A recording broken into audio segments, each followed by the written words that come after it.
Greetings, peace and love. This is Mama Ote, the Sister Ote of the Georgia Green Project, and also the Soul Sisters Incorporated and the Colorado chapter of the Soul Sisters. And I am here at my growth site number 1.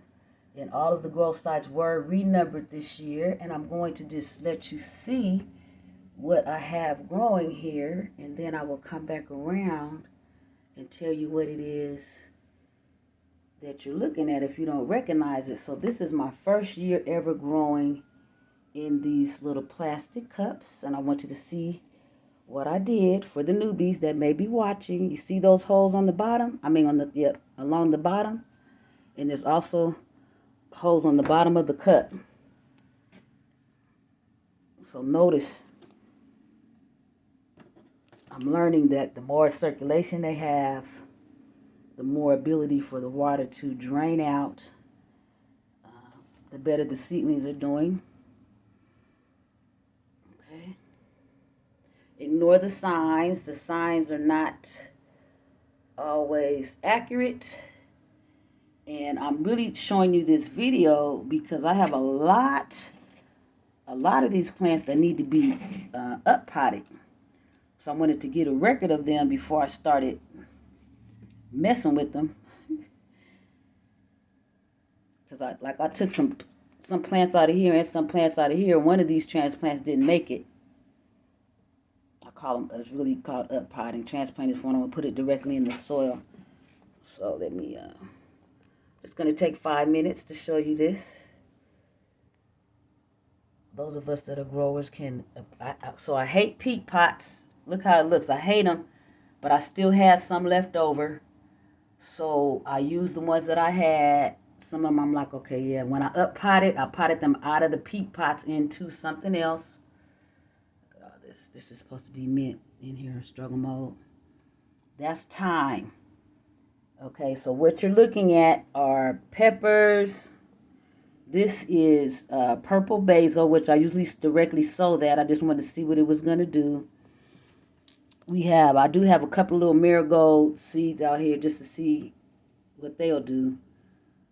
Because marigolds, they're going to come up on their own. But basically, there are a lot of tomatoes. See those little hairs right there? So the tomatoes, all these tomatoes will be up potted in the next week. I just up potted, but they're growing so fast. I'm grateful. So what happens when they start getting their true leaves, it's able to receive some type of fertilizer. And the only fertilizer that I give, or any type of feeding that I give to seedlings, is worm casting juice, worm cast tea. Put some worm castings in my bottle and shake it up, let it, do its thing. I'm a little filter on there, and I use that to give them some nutrition. That's why these are down here, so they can, all the ones that need to be fed, which I need to move some more in there, can be together and be fed together. So this was lettuce. Can't remember if I said that on this video already. I wanted to see what would happen if I tried to start it inside. It had this little cover on it. I was like, oh, I want to try that. I see people doing that all the time. But our lettuce is going to be direct sown. But anyway, that's what we have. We're going to have lots of tomatoes. These are watermelons, sugar baby watermelons. I need to add more soil. And this one, she clearly needs to be up potted, right? Look. And, oh shoot, I had a demo. I want to show you when I'm going to put the watermelon in. So I drink a lot of bottled water. And which is really not a sustainable activity for me to do that, because then I'm just putting this plastic back into the landfill, except during growth season. Well, I will cut it off.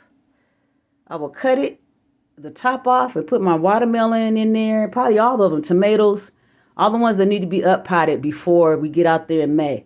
I've never grown in these plastic cups before. I said that twice already, I think. I had them in my cabinet. I used to be part of a hospitality activity.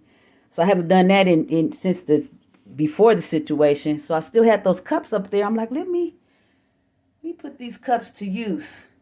So we have sugar baby watermelons. We have maybe 8 different types of tomatoes. We have maybe, I know there's a chocolate bell pepper out here somewhere. There's a scotch bonnet out here somewhere. We have pineapple tomatoes out here, ox heart tomatoes. That actually Rutter's sign is accurate for those tomatoes. We have Amana orange tomatoes. We have Roma tomatoes. I'm not even saying everything. I have a pepper that's called Alessia. So I was in a seed exchange group on Facebook, and when I sent some seeds, because I do still have seeds that I was giving away, people send me a self-addressed stamped envelope. And when I sent her some seeds, she sent me some seeds back. That's how I got I think I asked for the scotch bonnet, and then she gave me. So this is a bell pepper. I'd never heard of it before, so I love it when I get new things to try. But it's in the bell pepper family, and that's what's going on. We had the little thyme, which actually is supposed to grow into a whole shrub. I just wanted to see what it was going to do. It sprouted much faster than I expected, but it takes a long time to mature. So that's what's happening here in 10 Minutes to Win It with Mama Otay, the Sister Otay of a Georgia Green Project, and the Soul Sisters Incorporated. And I'm also a member of the Soul Sisters of Colorado. We will have information on how women, black women or girls, can join our food sovereignty, our food abolitionist club. All right, that's enough. Let me see. Ooh, yeah, we're active in here. We got works to do. Grow Zone 5, Colorado. Moving up on Grow Zone 6 for some reason. I have one more. I'm going to grow some more. I'm going to see if I get some more eggplants to go. And I want to make sure that this green, I should have some green zebras out there somewhere, but I want to make sure that I do. So I'm going to sow some more. So what do I mean out there somewhere? Because I mix up the signs. I try not to. That's one good thing for the cups, because I can write what it is directly on the cup. All right. I'm going to go now. There is a Soul Sister field trip today. Some of the Soul Sisters are also part of the steering committee of the community garden where we're growing. We received the garden received a gift certificate. So we're going to go get some things for the garden today. Probably get some type of giant pots to save our parking space. Not even really a parking space. I want to save a space for us to be able to move our wheelbarrows in and out. Yep. Our garden that we're going in now has been vacant for years. And there's all kind of signs that say the parking is for the garden. But if nobody's ever in the garden, why would they leave those free parks? And I was having some kind of sympathy, and now I'm realizing that some of those cars are abandoned vehicles. They're just taking us parks. So we're going to see if we can get that resolved this growth season in an amicable way. All right, I think I signed out twice already. Mama Otay, the Sister Otay of a Georgia Green Project, founder of the Soul Sisters Incorporated, member of the Soul Sisters of Colorado chapter, ex officio member. All right, adios.